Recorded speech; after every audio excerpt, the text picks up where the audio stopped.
Supreme court की सख्ती का असर, डीएसपी का अरेंट वारंट जारी, मचा हड़कंप। सुप्रीम कोर्ट में आपको याद होगा इस वक्त जो सीजीआई हैं, बी आर गवई साहब, जब से उन्होंने सीजीआई का अपना कार्यभार संभाला है, एक अलग संदेश, एक अलग उन्होंने मैसेज दिया। सबसे पहले जब उन्होंने अपना कार्यभार संभाला, सबसे पहले उन्होंने कहा कि मैं कोई भी रिटायरमेंट के बाद कोई पद नहीं लूंगा।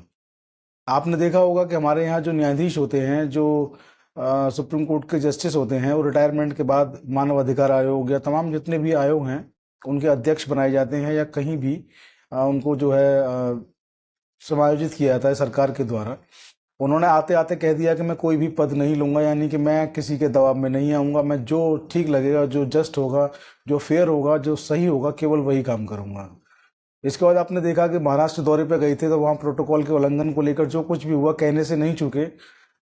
बहुत सख्त सीजीआई हैं, बहुत न्यायप्रिय हैं, और जब से उन्होंने कार्यभार संभाला है, ये उनकी जो एक छवि है, स्वच्छ छवि, बेदाग छवि और दबाव में ना आने वाली छवि, उसी का असर है कि जो अब निचली अदालत कह लें या हाई कोर्ट कह लें, वहाँ से भी बहुत अच्छे, बहुत शानदार जो हैं आदेश देखने को मिल रहे हैं। और वो आदेश जो है इतने शानदार हैं कि आप जिला कोर्ट जो होती हैं उनकी भी अगर बात करें, डिस्ट्रिक्ट कोर्ट की, सेशन कोर्ट जिनको कहते हैं, ट्रायल कोर्ट कहते हैं, तो वहाँ से भी बहुत अच्छे, बहुत शानदार जो हैं आपको आदेश आजकल न्यायालय को देखने को मिल रहे हैं।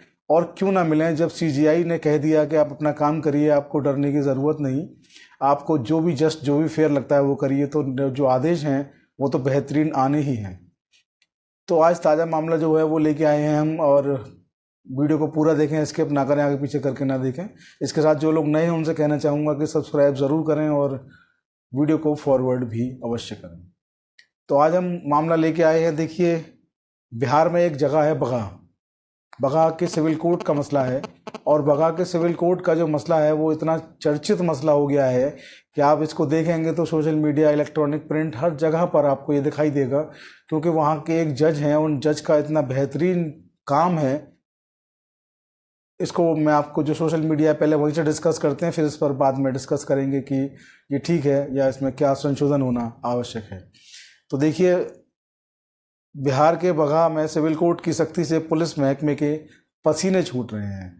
दरअसल दो अलग अलग मामलों में साक्ष्य के लिए पेश नहीं होने पर न्यायालय ने डीसीपी समेत केस के अनुसंधानकर्ताओं के खिलाफ, अनुसंधानकर्ता यानी कि जांच अधिकारी, जिसको हम इन्वेस्टिगेशन ऑफिसर यानी कि आईओ भी कहते हैं, उनके खिलाफ भी गैर जमानती वारंट जारी किया है। अदालत ने पुलिस अधीक्षक को आदेश दिया है कि इन्हें गिरफ्तार कर कोर्ट में पेश किया जाए। देखिए, डीसीपी समेत इनके खिलाफ गैर जमानती जो मामला है, वो मामला मैं आपको बता दूं, 2021 में डब्लू राम उर्फ डेवा की हत्या से जुड़ा हुआ मामला है। इस मामले में सुनवाई बगहा सिविल कोर्ट के जिला जज चतुर मानवेंद्र मिश्रा की कोर्ट में इसकी सुनवाई हो रही थी। 2018 में साक्ष्य प्रस्तुत करने को लेकर तीनों गवाहों को अपना पक्ष रखने के लिए आदेश जारी किया गया, लेकिन ये लोग कोर्ट में नहीं आए। जब कोर्ट में नहीं आए तो केस के अनुसंधानकर्ता यानी कि इन्वेस्टिगेशन ऑफिसर, जो आईओ होते हैं केस के, और मौजूदा सीतामढ़ी पिपरी डीएसपी अतनु दत्ता,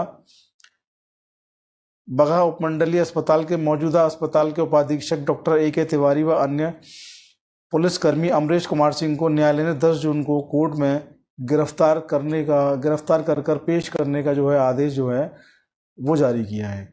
तो देखिए, मामला जो है मैं आपको बता दूं, जो मसला है कितना संगीन है।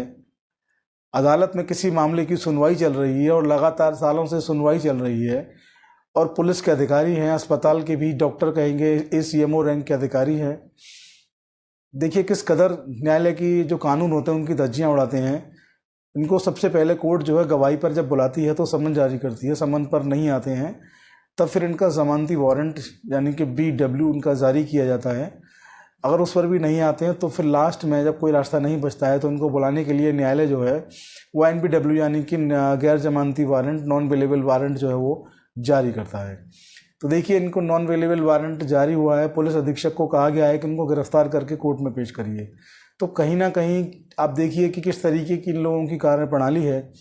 न्याय प्रक्रिया में सुप्रीम कोर्ट से लेकर डिस्ट्रिक्ट कोर्ट तक की अगर बात करें तो करोड़ों केस जो हैं वो पेंडिंग हैं।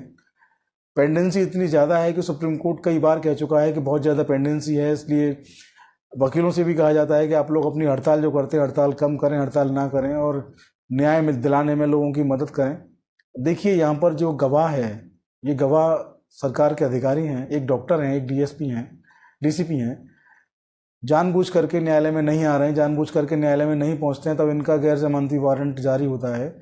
तो इस तरफ भी सरकार को ध्यान देना चाहिए कि जो न्याय की प्रक्रिया में जो देरी हो रही है वो केवल वकीलों की वजह से है या गवाहों के न्यायालय में समय पर ना पहुंचने की वजह से भी ऐसा हो रहा है। एक दूसरा मामला भी इसमें और है, मैं आपको बता दूं। एक दुष्कर्म का मामला है। दुष्कर्म के मामले में डीएसपी के विरुद्ध गैर जमानती वारंट जो है वो जारी हुए हैं और ये जो डीएसपी हैं कमलाकांत प्रसाद मिश्रा, इनके विरुद्ध गैर जमानती वारंट जो है वो जारी करने का आदेश दिया गया है। एक कोर्ट है पॉक्सो की कोर्ट, पॉक्सो यानी कि जो बच्चों से संबंधित मामले होते हैं उसमें वो चलाए जाते हैं।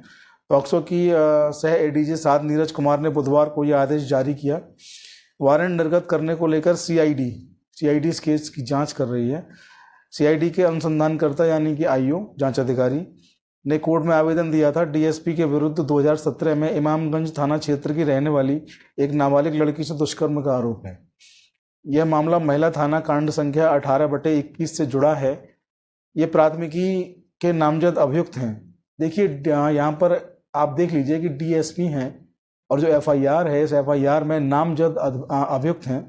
आप सोचकर देखिए कि खाकी का कितना बड़ा मजाक ये लोग बनाते हैं। जिस खाकी पर देश भरोसा करता है कि वो उनकी रक्षा करेगी, ऐसे लोग जिनके खिलाफ प्राथमिकी जो है नाम दर्ज हो रही है, एफआईआर नाम दर्ज हो रही है, भगवान बचाए ऐसे लोगों से।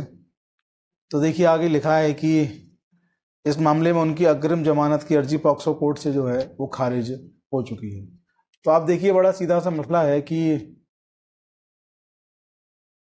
कोर्ट जो है अपना काम कितना बेहतर, कितना शानदार तरीके से कर रही हैं और करना भी चाहिए। और इन कोर्ट्स की इस बात को लेकर के तारीफ भी करनी चाहिए कि वो पुलिस हो, प्रशासन हो, उनके खिलाफ भी जो है एनबीडब्ल्यू जैसी चीज़ों को करने से मतलब कर रहे हैं। उनके खिलाफ ऐसा नहीं है कि आपने तमाम अदालतों में देखा होगा कि सरकारी अधिकारी होते हैं, थाना अध्यक्ष यानी कि एसएचओ होते हैं, उनके खिलाफ भी अदालतें जो है आदेश करने से कतराती हैं। उनके खिलाफ भी आदेश करने में उनको हिचक होती है, आदेश नहीं करते हैं। और यहाँ पर एक डीसीपी रैंक के अधिकारी को लेकर के 2 अदालतों ने बिहार में आदेश जारी किया, एनबीडब्ल्यू नॉन बेलेबल वारंट जो है उनका जारी किया। अदालत जो है उनकी कार्रवाई जो है तारीफ के काबिल है। और सीजीआई का स्पष्ट जो संदेश है कि प्रत्येक व्यक्ति को न्याय मिलना चाहिए। बीआर गवई साहब जो है न्याय प्रक्रिया जो है, ऐसे शानदार आदेश जो न्यायालयों से आ रहे हैं, इसके लिए सीजीआई बीआर गवई भी धन्यवाद के पात्र हैं कि उन्होंने जो है जस्टिस बीआर गवई साहब ने न्याय प्रक्रिया में जो सुधार किया है, उसके चलते आपको सेशन कोर्ट से, ट्रायल कोर्ट से ऐसे बेहतरीन आदेश जो हैं वो देखने को मिल रहे हैं और भविष्य में इससे भी अच्छे आदेश जो है मिलने की संभावना है। तो आज की वीडियो में इतना ही। आप लोग बने रहे हमारे